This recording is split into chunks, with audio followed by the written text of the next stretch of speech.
చేతులు చక్కని రాతలు నేర్వలేదయ్యో, నా సంకల మేడితో సాలేరు వాళ్ళు దున్నీనానయ్యో.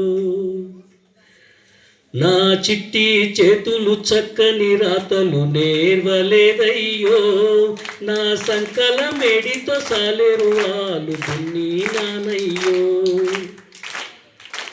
నన్ను గన్నా వాళ్ళకు 7 ఏళ్ళప్పుడే దూరమయ్యాను, దొరగారి ఎడ్ల కొట్టం కాడికి చేరువయ్యాను. నన్ను గన్నా వాళ్ళకు 7 ఏళ్ళప్పుడే దూరమయ్యాను, దొరగారి ఎడ్ల కొట్టం కాడికి చేరువయ్యాను. 3 ముర్రల కర్రతో 30 ఎడ్ల సోపతి నాదయ్యో, దిక్కు దిక్కున వరకంగా లేత కాలకు గుచ్చెను గుల్లయ్యో, గుచ్చెను గుల్లయ్యో.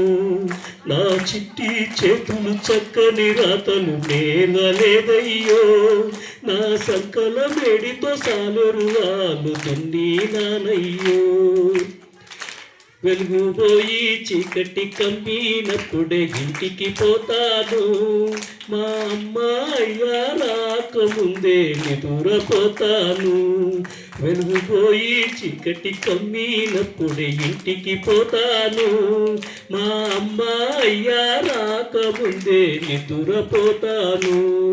సుక్కగూకిన జాముకు ఎట్లా కొట్టం సూరు కాడుంటా, తెల్ల వెలుగులో వచ్చేటప్పుడు నీళ్ళ బాయి కాడుంటా.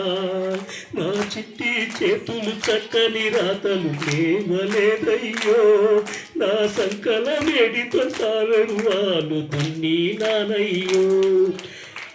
ఒక ముదరని రెక్కలు బరువులు మోసి నొయ్య పెడుతుంటే, తేప తేపకు దొరసాని రోకలి పోటున మాటలంటుంటే. ఒక్క ముదరని రెక్కలు బరువులు మోసి నొయ్య పెడుతుంటే, తేప తేపకు దొరసాని రోకలి పోటున మాటలంటుంటే. అయ్య చేసిన అప్పుచులో నేను చిక్కుకున్నానే, ఆ వడ్డీ లెక్కల కంటే ఎక్కువ కష్టము చేసి తినే. నా చిట్టి చేతులు చక్కని రాతలు నేర్వలేదయ్యో, వాళ్ళ ఎట్లకు ఉల్వల పిండి పెట్టి ముద్దుగా చూస్తారే, కడుపు గాలిన నాకు గొడ్డు కారం ముద్దలు పెడతారే. చిన్న ఒంటికి చిల్లులు పడ్డ అంగి ఒకటున్నదే, వాళ్ళ బిడ్డల వంటికి రంగుల బట్టలు రోజు మారేనే. నా చిట్టి చేతులు చక్కని రాతలు నేర్వలేదయ్యో, నా సంకల మేడితో సాలేరు వాళ్ళు దున్నీనానయ్యో. పెద్దొల్ల బిడ్డలు ఏమి చేసిన ఎంతో ప్రచారం, నేను చేసిన పనులకు ఇచ్చే బిరుదులు ఎంతో ఇకారం. చదువు సందెకు దూరము చేసి దొరకాడుంచకురే, నా గుండెల మీద పుండు చేసే పనులకు పంపకురే.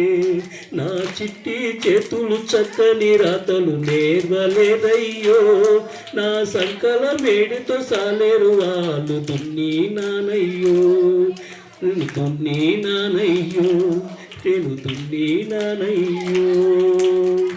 Thank you.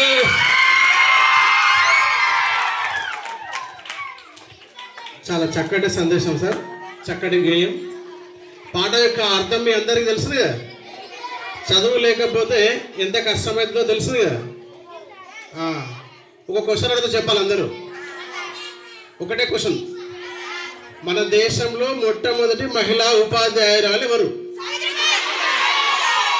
Okay, Savitribai Phule జన్మ జయంతిని ఈరోజు మనం జరుపుకున్నాం కదా. మీరు ఇంటికి వెళ్ళిన తర్వాత మీ అమ్మకు, మీ నాయనకు, మీ అన్నకు, మీ ఇంటి పక్కల దోస్తుకు, ఎవరికొరకు చెప్పాలి ఇలా స్కూల్లో ఏం ప్రోగ్రామ్ జరిగింది, ఎందుకు జరిగింది, ఆమె స్పెషల్ ఏంటి చెప్పాలి. చెప్తారా? చెప్పాలి. ఈరోజు మా స్కూల్లో సావిత్రిబాయి పూలే జయంతిని జరుపుకున్నాం. ఆమె 190 సంవత్సరాల ముందు పుట్టింది. ఆమె మొట్టమొదటి భారతదేశంలో మొట్టమొదటి మహిళా టీచర్ అంట అని చెప్పాడు, అంతే చాలు. ఓకేనా? ఓకే, ఇప్పుడు మేడం గారిని శాల్వాతో మహిళా ఉపాధ్యాయ దినోత్సవం సందర్భంగా మేడం గారిని శాల్వాతో సత్కరిద్దాం.